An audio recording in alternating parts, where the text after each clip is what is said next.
देखिए 3 तक बता दिए थे हम, 4 से बताना है। प्रत्येक परिमेय संख्याओं का योज्य प्रतिलोम ज्ञात करें। योज्य प्रतिलोम बताए थे कि ठीक उसका उल्टा चिन्ह लिख देना है। तो क्या हो जाएगा हल इसका? हल में लिखा जाएगा पहला में 3/14 का योज्य प्रतिलोम, 3/14 का योज्य प्रतिलोम बराबर, बस ये देखो प्लस में है कि माइनस में? प्लस में है ना, तो इसका लिखा जाएगा माइनस में, -3/14, -3/14 हो गया। आए समझ में? बाकी बनाओगे अपने से? तो चलो इसको उतार लो और बाकी बनाओ। तो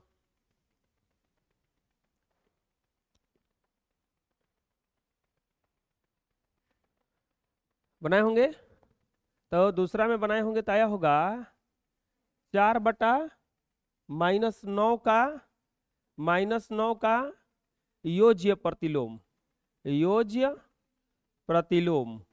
बोलो क्या हो जाएगा? 4/-9 है, माइनस है कि नहीं है इसमें? एक जगह खाली है, कटेगा नहीं है माइनस, तो ये माइनस में है, तो ये हो जाएगा सिर्फ 4 में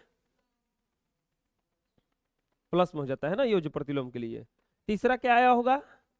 तीसरा आया होगा आपका -6/41 का योज्य प्रतिलोम, योज्य प्रतिलोम। तो बोलो कितना हो जाएगा? 6/41 कितना हो जाएगा ये? 6/41। और चौथा में है -4/11 का योज्य प्रतिलोम, योज्य प्रतिलोम, -4/11 का योज्य प्रतिलोम। तो कितना हो जाएगा ये? सिर्फ हो जाएगा 4/11, प्लस में हो जाता है ना योज्य प्रतिलोम। समझ में आ जाएगा? चलो उतार लो इसको। हो गया। नेक्स्ट देखते हैं। अब देखो ये कह रहा है कि ऐसी परिमेय संख्या बताइए जो अपने योज्य प्रतिलोम के समान है। ऐसी परिमेय संख्या बताइए जो अपने योज्य प्रतिलोम के समान है, मतलब ऐसा संख्या बताना है जो अपने योज्य प्रतिलोम के बराबर है। वो तो एक के संख्या होता है। आंसर हो जाएगा इसका 0। आंसर क्या हो जाएगा इसका? 0। क्यों? क्योंकि 0 को का योज्य प्रतिलोम भी कितना होगा? -0। अब -0 तो लिखा नहीं जाता है, क्या लिखा जाता है फिर से? तो वैसा संख्या जिसका योज्य प्रतिलोम भी उतना ही होता है, वो केवल एक ही संख्या है। कौन सा है? 0। क्योंकि 1 का -1 हो जाता है, अब -1 का 1 हो जाता है, तो ये अपने बराबर थोड़े ना है, अलग ना है। इकलौता संख्या है जिसका योज्य प्रतिलोम उतना होता है। चलो लिख लो।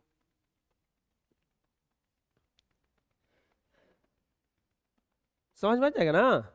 अब देखो, अब बढ़िया क्वेश्चन आया। ये आपको क्या लग रहा है कि ये बटा पका जोड़ घटाव है बटा पका जोड़े घटाव, लेकिन ऊपरा पढ़ो क्या कह रहा है।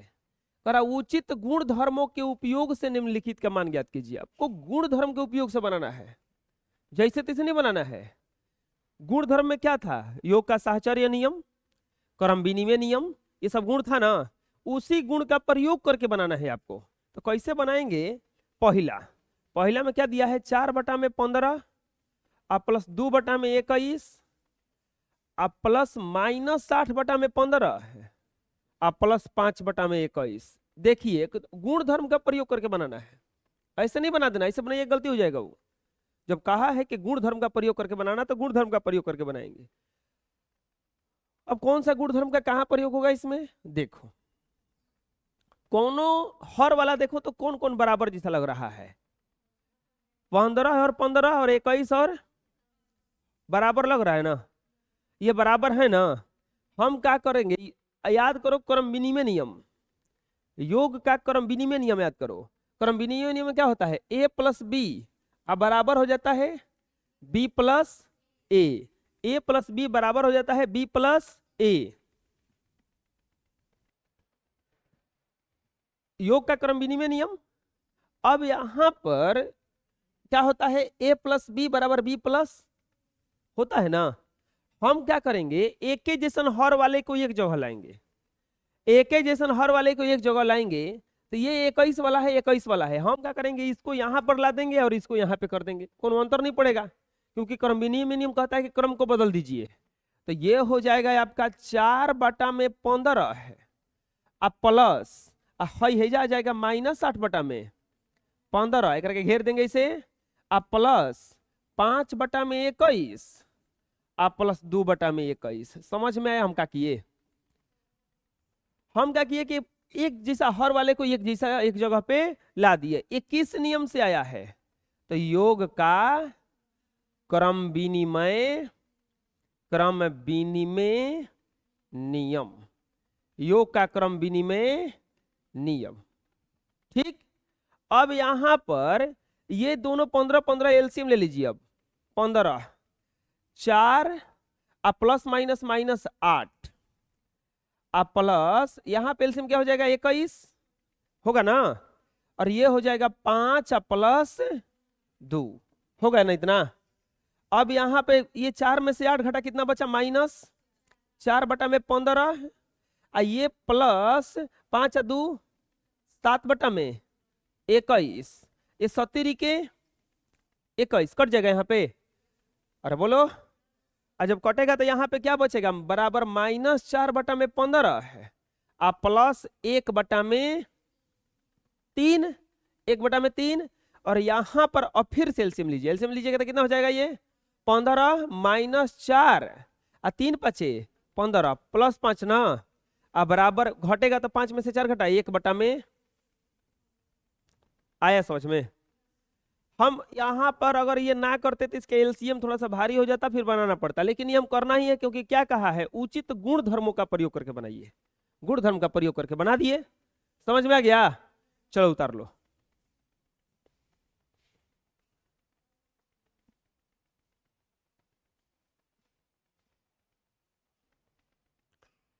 अगला आता है इसमें दूसरा, देखिए दूसरा, देखिए नहीं समझ में आया होगा तो दूसरा देखिए। दूसरा में क्या कह रहा है देखो तो 8/9 अब प्लस -4 अब प्लस 11/18 अब प्लस -4/21 यही ना दिया है -4/21। चलो बताओ किसको किसको एक जगह करेंगे, 9/18 को और 7/21 को। क्यों? क्योंकि इसका एलसीएम बराबर आएगा, हल्का आएगा। तो यहां पर लिखेंगे क्या 8/9 अब प्लस -4/21 इसको घेर देंगे इसे, अब प्लस -4/7 नहीं नहीं नहीं सॉरी गलती कर दिए हैं, ये 11/18 ना आएगा, अब प्लस -4/7 अब प्लस -4/21 आएगा इसे। अब यहां पर एलसीएम क्या हो जाएगा 9/18 का 18 9 दूनी के 18 8 दूनी के 16 18 एकम 18 11 हो जाएगा जा, ये हो जाएगा प्लस एलसीएम कितना है जा हो जाएगा 21, एलसीएम कितना हो जाएगा यहाँ पे 21, ये 70 के 21 चढ़ती 12 -12 प्लस माइनस हो जाएगा, ये 21 से कम 21 -4 है ना होगा, प्लस माइनस माइनस। अब यहाँ पर क्या हो जाएगा 16 11 जोड़ेंगे तो कितना आएगा 27 27/18 अब प्लस ये -16/21 आएगा नहीं जा, माइनस और माइनस एक ही साथ जुड़ता है ना। अब ये कटेगा देखो 9 के पढ़ा में 9 तिया 27 9 दूनी के 18। अब यहाँ पे क्या हो जाएगा 3/2 अब प्लस -16 फिर से एलसीएम लेंगे ना, एलसीएम लेंगे ना कितना हो जाएगा 42 21 दूनी के 42 21 63 अब -21 दूनी 16 दूनी के 32 और ये घटाएंगे तो ये 3 में से 2 घटा 1 और ये 3 में से 6 में से 3 घटा 3 31/42। आया समझ में? दिक्कत है? चलिए बना लीजिए।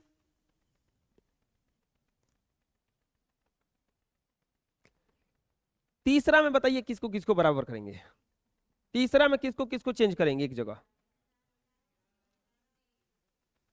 अच्छा इसमें एगो चीज देखो छोड़ दिए हैं, यहाँ पे लिखना पड़ेगा ना योग का क्रम विनिमय नियम है, तो यहाँ पे लिख लेना कि योग के क्रम विनिमय नियम से। समझ में आ रहा है ना? अभी लिख लो, योग का क्रम विनिमय नियम से। चलो हटाते हैं। अब इसमें भी एक जगह करेंगे ना, इसमें भी कौन सा नियम लगेगा? योग का क्रम विनिमय नियम। तीसरा कैसे बनेगा? -3/11 अब +2/15 अब +5/22 अब +-7/, होगा ना इतना? किसको किसको एक जगह कर देंगे? 11 22 को और 15 और 30 को, तो क्या हो जाएगा? लिखेंगे -11/3/11 अब +5/22 अब +2/15 है अब +-7/30। इसको इसे घेर देंगे। अब यहां पे हो जाएगा ये कौन से नियम से? तो योग के क्रम विनिमय नियम। योग का क्रम कौन सा नियम है? योग का क्रम विनिमय नियम। अब यहां पे जोड़ेंगे तो -3/11 11/22, ये 22 एलसीएम हो जाएगा। 11 दूनी के 22 है, 3 दूनी के 6 -6 और +5। हाँ, इसके बाद प्लस ये एलसीएम कितना हो जाएगा? 15 और 30 का। 15 और 30 का एलसीएम हो जाएगा 30। 15 दूनी के 30, 2 दूनी के 4 अब प्लस माइनस माइनस, ये जो माइनस होगा ना, -30 से कम 30 7 हो जाएगा। अब यहां पे बताओ क्या करेंगे? -6 है, इधर +5 है, तो घटेगा कि जुटेगा? घट के कितना हो जाएगा? -1/22। यहां पे क्या होगा? 7 है और 4 है, घटेगा -3/30। कटेगा क्या? ये 10 बार में कट गया। अब क्या बचेगा? भैया -1/22 अब -1/10, -1/22 अब -1/10। एलसीएम कितना हो जाएगा यहाँ पे? 220। अच्छा 110 हो जाएगा, 110 एलसीएम होगा इसका। 22 × 5 = 110, 22 × 5 = 110 -5 अब -11, ये हो जाएगा -16/100। आया समझ में? बोलिए, दिक्कत है इसमें? चलो बना लो।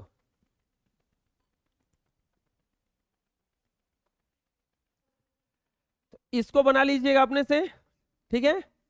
अब हम लोग देखते हैं अब नेक्स्ट क्वेश्चन। अब देखो बहुत अच्छा क्वेश्चन है, वर्ड प्रॉब्लम है। वर्ड प्रॉब्लम को सॉल्व करते समय ध्यान से क्वेश्चन को पढ़ा जाता है। दो परिमेय संख्याओं का योगफल 2-2/3 है। दो परिमेय संख्याओं का योगफल कितना है? -2/में। उनमें से एक संख्या 1/4 हो तो दूसरी संख्या क्या होगी? दो परिमेय संख्या है और दोनों को जोड़ने पर कितना आता है? -2/3। -2/में एक संख्या दिया है 1/4। एक संख्या क्या दिया है? 1/4। तो दूसरी संख्या पूछ रहा है। देखो एकदम आराम से बनाओ, ध्यान से समझ के लिख दो जो जो दिया है। लिखेंगे दो परिमेय संख्याओं का योग। दो परिमेय संख्याओं, दो परिमेय संख्याओं का योग। जितना अच्छा लिख के बनाओगे उतने मन लगेगा पढ़ने में। दो परिमेय संख्याओं का योगफल कितना दिया है? -2/में। और उसमें से एक दिया है का? एक परिमेय संख्या। एक परिमेय संख्या क्या दिया है? 1/4। अरे एक परिमेय संख्या कितना दिया है? 1/4। तो क्या पूछ रहा है? दूसरी परिमेय संख्या ना पूछ रहा है कि दूसरी परिमेय संख्या बराबर व्हाट? दूसरी परिमेय संख्या बराबर एक परिमेय संख्या बराबर 1/4 दिया है। मानेंगे क्या? माना दूसरी परिमेय संख्या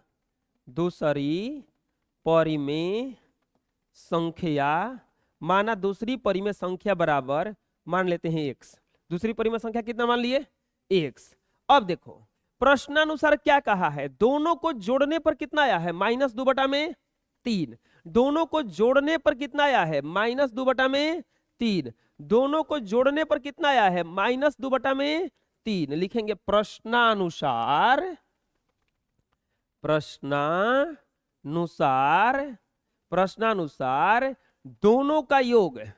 दोनों का योग, दोनों का योग कितना दिया है, -2 में दिया है ना, दोनों का योग कितना दिया है, -2 में 3।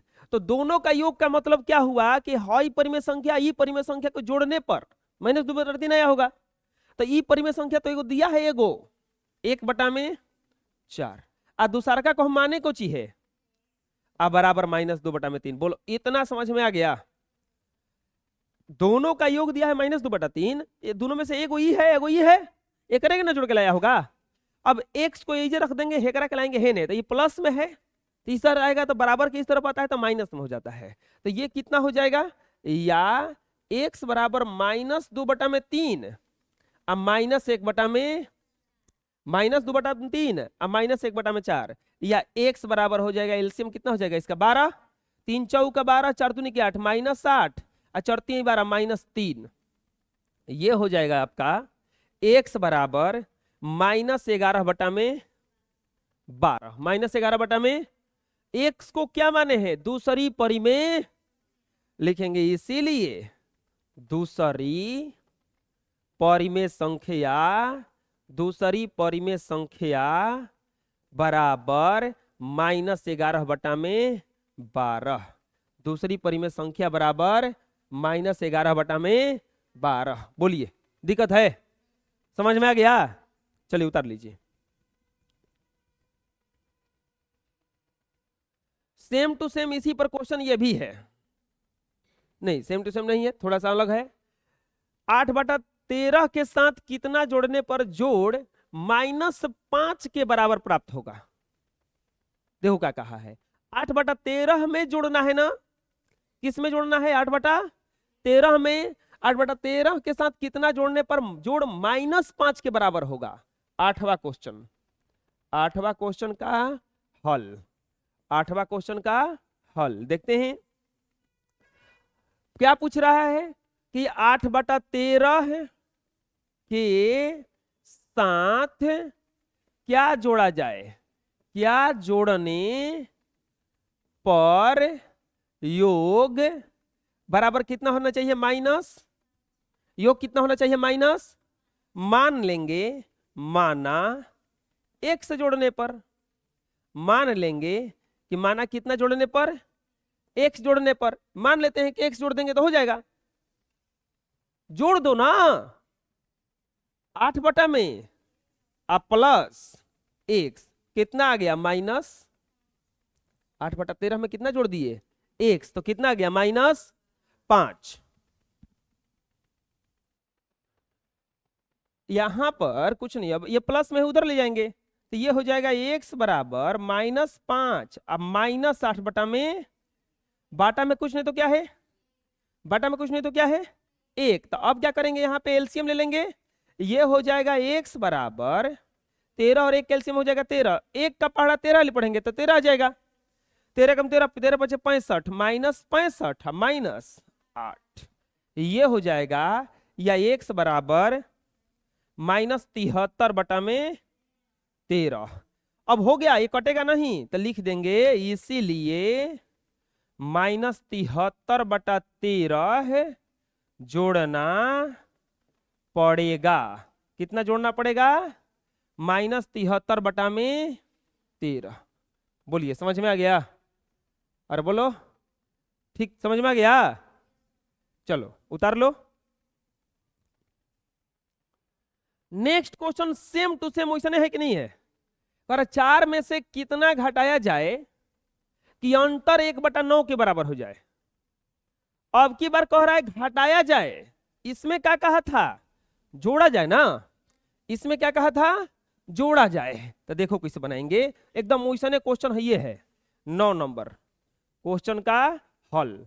क्या कह रहा है बच्चों, कह रहा है कि 4 से कितना घटाया जाए कि अंतर 1/9 के बराबर हो जाए। 4 से कितना घटाया जाए, लिखेंगे 4 से कितना घटाया जाए, घटाया जाए कि अंतर, अंतर बराबर कितना हो जाए, 1/9 ना, 1/9 मानेंगे, माना x घटाने पर, कितना घटाने पर, x। मान लेते हैं कि कितना घटा दिया जाए, x घटा दिया जाए, तो x घटा दो ना, तो लिखेंगे 4 माइनस x बराबर 1/में, 4 माइनस x बराबर 1/में, फिर से वैसे ही आ गया, ऐसे ही आया ना।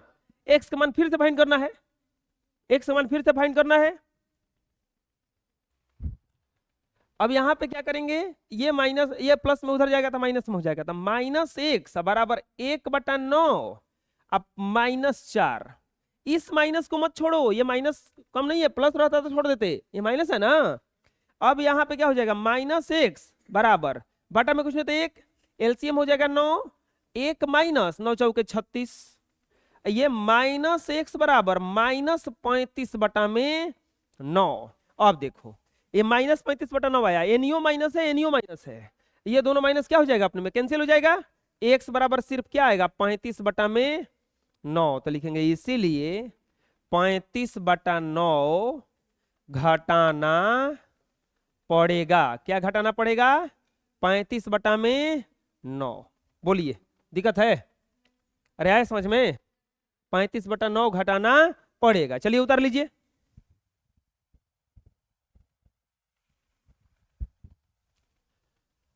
अगला आता है क्वेश्चन, खत्म हो गया चैप्टर वो।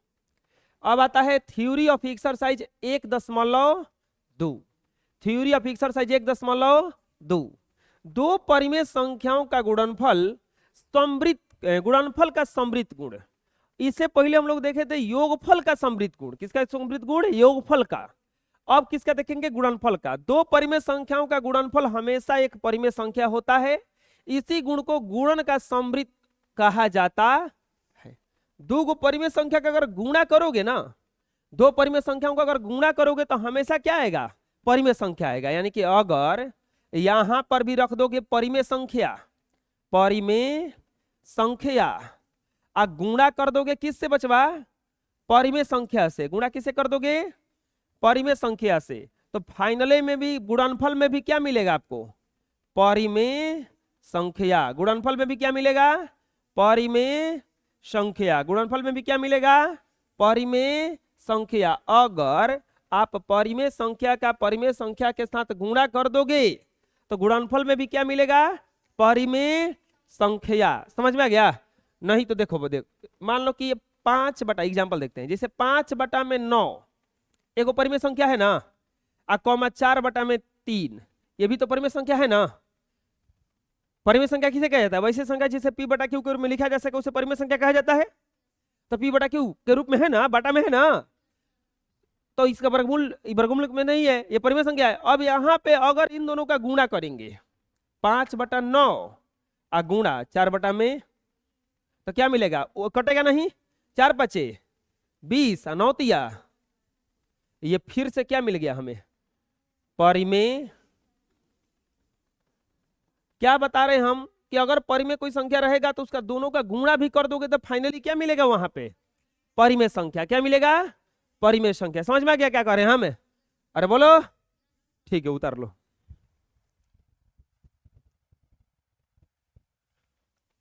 अब आता है परिमेय संख्याओं का कुछ गुण।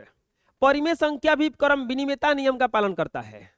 परिमेय संख्या किसके नियम का पालन करता है, क्रम विनिमय नियम का। क्रम विनिमय नियम किसको कहा जाता है, क्रम को चेंज कर देना, यानी कि a गुना b बराबर होता है b Guna a Guna b बराबर होता है किसके, b गुना a के। जैसे एग्जांपल देखते हैं, जैसे 5/9 और 3/10 का क्रम विनिमयता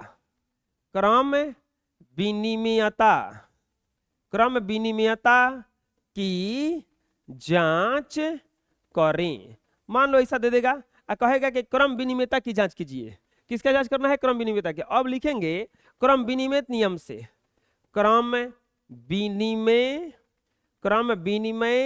नियम से। बताओ क्रम विनिमय नियम से क्या होता है, सूत्र क्या होता है हमारा, a गुना b बराबर होता है b Guna a Guna b बराबर किससे होता है, b गुना a। a का मान कितना है, पहले रख देंगे 5 बटा में बराबर बी का मान कितना हो जाएगा 3/में बराबर बी का मान फिर इसमें कितना हो जाएगा अब ए की जगह पे क्या रख देंगे कटा के देखो तो आ रहेगा बराबर बराबर तितिरी के 5 दूनी के तितिरी के 5 दूनी के ये क्या हो जाएगा इधर में क्या हो जाएगा कुछ नहीं बचा तो ऊपर में 1 और नीचे 3 दूनी के 1/में हेने क्या बचा 1 और नीचे क्या बचा आया का बराबर बराबर आ गया लिख देंगे एलएचएस बराबर है आरएचएस एलएचएस बराबर है आरएचएस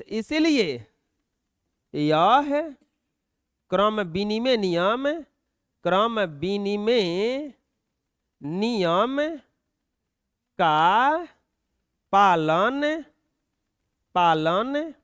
करता है इसलिए किस नियम का पालन करता है ये क्रम विनिमय नियम का पालन करता है देख लो बराबर आया ना क्रम विनिमय नियम किसको कहा जाता है जब ए गुना बी बराबर हो जाए बी गुना ए तो इसी को कहा जाता है क्रम विनिमय नियम बराबर आ रहा है ना चलो उतार लो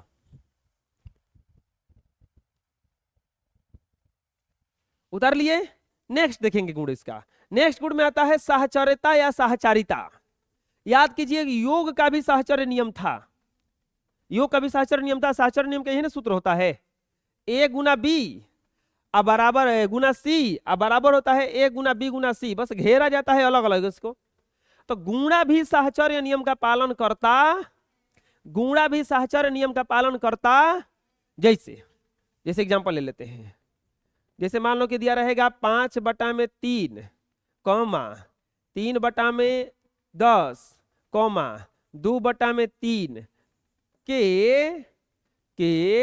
गुणा का क्रम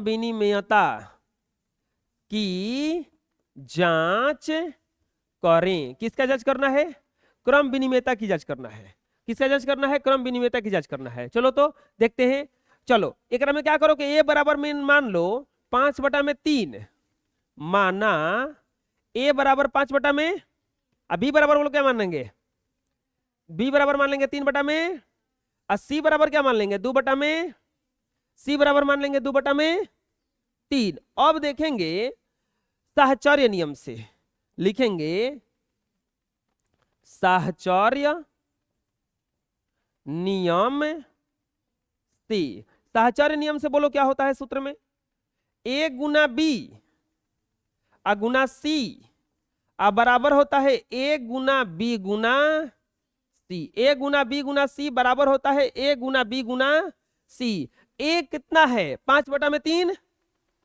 अरे ए का मान 5/3 है ना है अब बी का मान कितना है 3/10 और सी का मान कितना है 2/3 बराबर फिर इधर में ए का वैल्यू रखो ए का वैल्यू कितना हो जाएगा 5/में और बी का वैल्यू 3/10 और सी का वैल्यू लेकिन घेरेंगे अलग अलग ना साहचर्य नियम में मेन ये घेरा ही है कि घेरा कहां गया है आ रहा है समझ में अब यहां पर ये कुछ कटता है तो कटा दो 3 से 3 कट जाएगा 2 बचे इसमें 5 दूनी के 3 से 3 कट जाएगा ये अब क्या बचा ये देखो 5/3 गुना 1/5 बराबर 1/2 गुना 2/में फिर कटेगा कुछ देखो तो कुछ कट रहेगा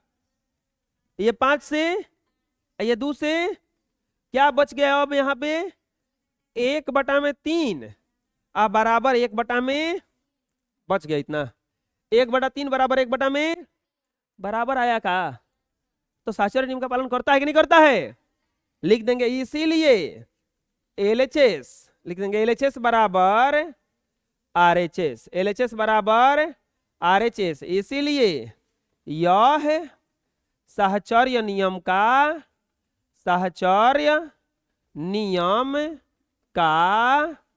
पालन साहचर्य नियम का पालन करता है किसके नियम का पालन करता है ये साहचर्य नियम का पालन करता है बोलो समझ में आ गया चलो उतार लो।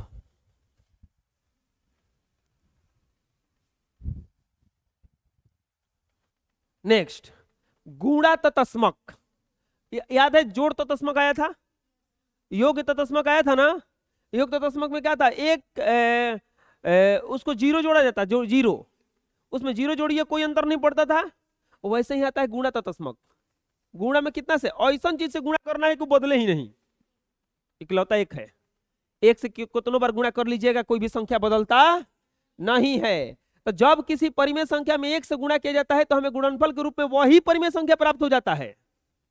इसी गुण को क्या कहा जाता है, गुणात्मक तत्समक। अगर कोई पूछेगा इसमें, देखो जैसे 5/2 गुना 1 बराबर 5/2 आया है ना, कोई बोलेगा कि 5/2 का गुणात्मक तत्समक क्या होगा, तो बोलो क्या होगा, 1। क्या हो जाएगा, दुनिया का किसी भी संख्या का गुणात्मक तत्समक 1 होता है। दुनिया का किसी भी संख्या का गुणात्मक तत्समक क्या होता है, 1। दुनिया के किसी भी संख्या का गुणात्मक तत्समक क्या होता है, आ जाएगा समझ में, अरे बोलो, चलो उतार लो।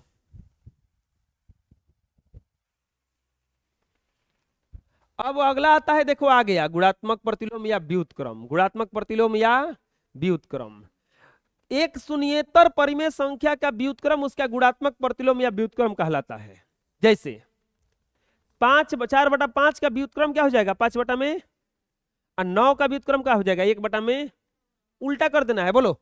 -3/4 का व्युत्क्रम क्या हो जाएगा, -4 में। 5/12 का व्युत्क्रम क्या हो जाएगा, 12 में। 3/7 का व्युत्क्रम क्या हो जाएगा, उल्टा। समझ में जाएगा, व्युत्क्रम किसको कहा जाता है, चलो इसको भी लिख लो।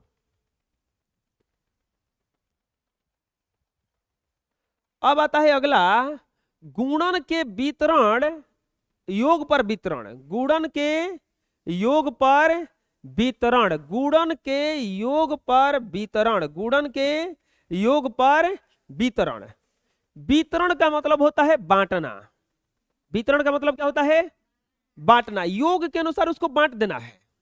योग के अनुसार क्या करना है उसको, देखो 3 परिमेय संख्याएं ए बी सी के लिए a गुना बी प्लस सी बराबर a गुना बी और b गुना सी को गुणन के योग पर वितरण कहा जाता है।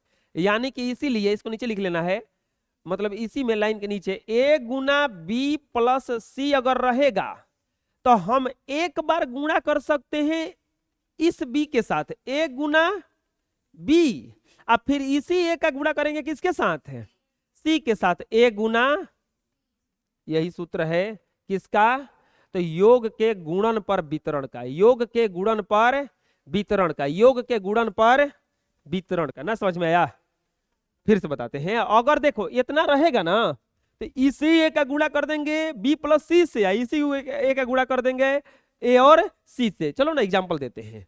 हाँ, एक इंपॉर्टेंट पॉइंट लिखा हुआ है कि परिमेय संख्या भाग के अंतर्गत साहचर्य नहीं होती है। जो भागा के अंतर्गत वो साहचर्य का नियम पालन नहीं करता है। चलो परिमेय संख्या एग्जांपल ले लेते हैं। एग्जांपल ले लेते हैं 3/5, चाहे ऐसे ले लेते हैं 3,5,7 को गुणन के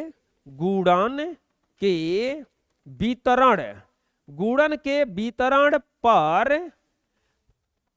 हल करें। हल करें किसके अनुसार हल करना है, गुणन के वितरण पर। किसके वितरण पर, गुणन के वितरण पर। देखो एकदम आसान है, लिखो आप, लिखेंगे गुणन के वितरण के लिए, गुणन के वितरण के लिए क्या सूत्र होता है, a प्लस बी, ए गुना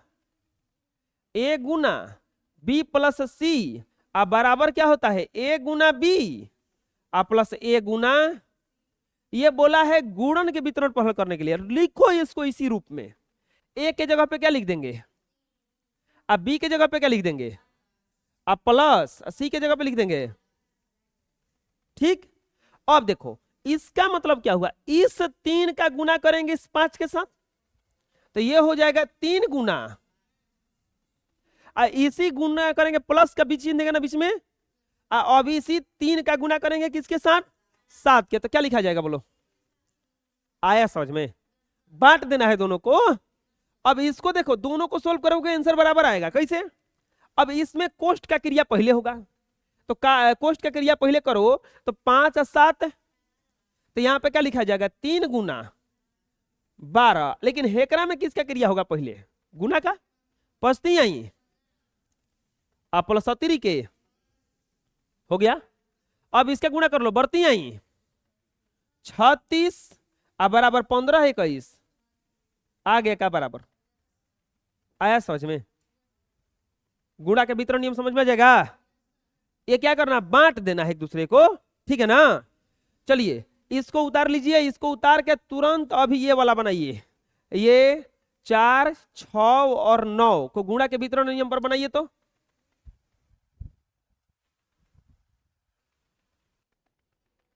अरे ये बहुत आसान था, बना दिए होंगे।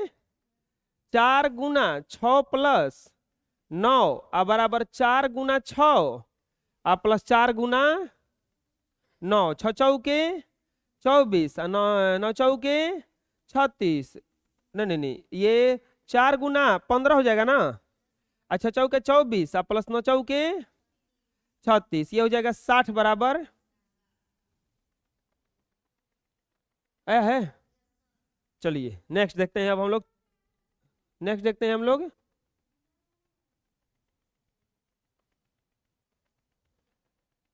नेक्स्ट अब आ गया आप लोगों का एक्सरसाइज। खत्म हो गया थ्योरी, क्वेश्चन आ गया एक्सरसाइज का। गुणनफल प्राप्त कीजिए। क्या प्राप्त करना है? गुणनफल। एकदम आसान है। चलो एक को बनाते हैं, बाकी बनाना एक दो को बनाते हैं हम भी। हल पहला में क्या लिखा हुआ है? 4 बटा में 7 गुना 21 बटा में 36। 21 बटा में कटाना है, बस आपको क्या करना है? कटाना है। क्वेश्चन को दोबारा लिख लो एक बार, और दोबारा लिख के कटाना चाहिए। 21 बटा में 36 कटाओ तो देखो दूसरा पेन यूज कर लो। कटाओ जब तो डबल पेन का हमेशा यूज करके मैथ बनाना चाहिए। चाहे कोई भी सब्जेक्ट पढ़ो, अच्छा लगता है देखने में ब्लैक ब्लू। कटाने के लिए दूसरा पेन यूज कर लो। 9 चौके 36 और 70 के और 3 3 के 9, ये आ गया बराबर 1 बटा में। हो गया ना, बुझाया? दूसरा देखते हैं।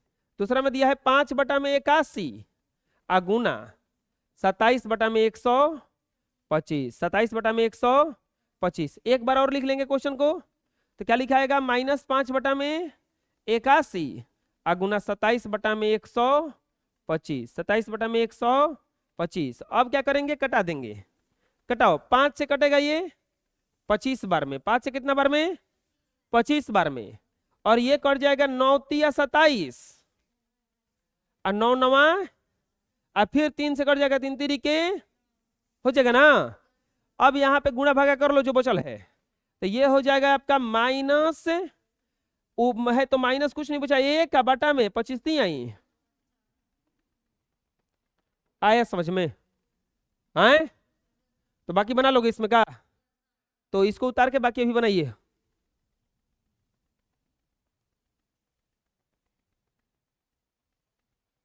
चलिए बना लिए होंगे, चेक कर लेते हैं, मिला लीजिए, हम बना देते हैं हम भी। दूसरा के बाद तीसरा में दिया होगा 143 बटा में 125 गुना -40 बटा में 169। फिर से लिखेंगे इसको, 143 बटा में 125 गुना -40 बटा 169, -40 बटा 169। कटाओ इसको, तो ये कटेगा आपका 5 से 8 बार में, ये 5 से 8 बार में, और ये 5 से 25 बार में। और ये 143 कटता है 13 के पहाड़ा में, 13 से 11 बार में और 13 से 13 बार में। अब नहीं कटेगा कुछ हो, -11 बटे 88 अब बटा में 13 5 65 के 5 और 13 दूनी के 26 और 6 32 325। चौथा देखते हैं। चौथा में दिया है 16 बटा -21 गुना 14 बटा में 5, तो ये हो जाएगा आपका 16 बटा में -21 गुना 14 बटा में 5 कटा देते हैं। कटाएंगे तो ये 7 के पहाड़ा में 2 बार में और 7 के पहाड़ा में 3 बार में। अब नहीं कटेगा कुछ, -32 बटा में पचती है 15, -32 बटा में 15। पांचवा देखते हैं, पांचवा में दिया है -7 बटा में 24 गुना 48। इसको एक बार और लिख दिए, -7 बटा में 24 गुना 48। बटा में कुछ नहीं तो क्या है 1, और यहां पर ये कट जाएगा 24 दूनी के 48। अब नहीं कटने लायक कुछ है, -14 बटा में 1 को लिखा ना जाता है, वो हो जाएगा -14। और पांचवा में दिया है 5 बटा में 18 -18 गुना -9 बटा 20। ये देखो माइनस दोनों में है तो ये माइनस से माइनस कैंसिल हो जाएगा, और यहां पर 5 चौके 20 और 9 दूनी के 18, ये हो जाएगा 1 बटा में 4 दूनी के 8। और ये तरह से पूरा बन गया। जो नहीं बनाए होंगे ये बना लीजिए।